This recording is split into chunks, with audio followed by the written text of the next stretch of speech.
left, sadly, over the Christmas break. Kia ora. The Honourable David Parker. Thank you, Mr Chairman. Can I pay my respects to Sir Paul Callaghan as well and congratulate his family that he's being honoured in this way, having this institute named after him. I do agree with the last speaker that the name does seem to hang. Might have been better with another word at the end of it. The point that I would like to develop a little, sir, in this debate on the title is one which David Clendon and other speakers spoke to earlier, which is this mix of the new Callaghan Innovation Institute, I'll add the word, being both a funder and a provider, and the difficulty that that poses. I don't propose to speak a long time, sir. I will, though, record some comments that were made by submitters at Select Committee. One was from Professor John Raine, who's the Pro-Vice-Chancellor of Innovation and Enterprise at AUT and has been chair of the Powering Innovation Review, which, as I understand it, is a review that has been conducted on behalf of the government. He said that he was not comfortable with contestable funding being effectively allocated by this new body, and he had, and I quote, I have real concerns about putting contestable funding streams from Tech NZ funding program, and I presume that means the Tech New Zealand, yes, sorry, it does, from the Tech NZ funding program into ATI. In the Powering Innovation report, recommended changes that would really drive collaborative behaviour in the R&D and innovation ecosystem were put forward.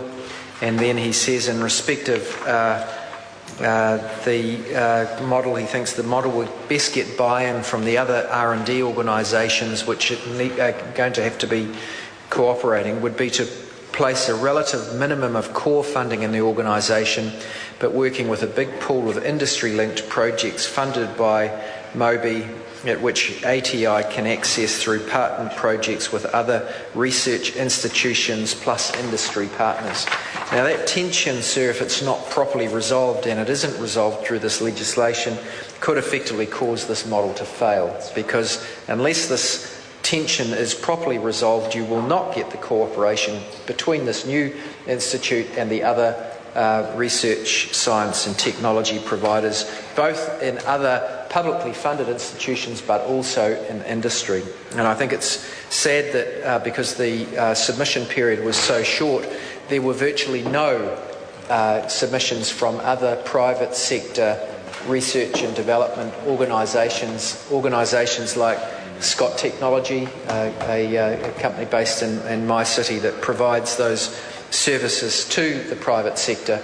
And if they thought that through this legislation there would be less money available for them to advance these projects, which I'm sure they do very effectively, both cost effectively and also innovatively, if they thought that they were going to be competing with a Crown funded organisation that not only has a leg up in respect of its own activities but could control what funding went to others, they would have been concerned. This was amplified also by a submission that came from Lincoln Ventures Limited, which is a organisation which sits outside Lincoln University but is related to them. And they said that the ATI should not compete with existing RS&T providers but should facilitate their interaction with businesses.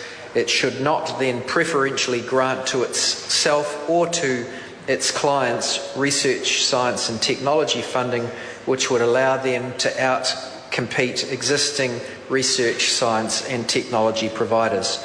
If incentives are to be deployed, and I continue to quote from them, to encourage investment in R&D by high-value manufacturing companies, these incentives should also be available to existing RS&T providers at no more of a compliance cost than that which will be determined in-house and be available for ATI researchers. Otherwise, Mr Chairman, we risk creating, I think, confusion, and we will go backwards actually not so much create confusion, but we'll just be setting up structures which are less efficient than some of the existing mechanisms. Mr. Chairman. Dr. Megan Wood.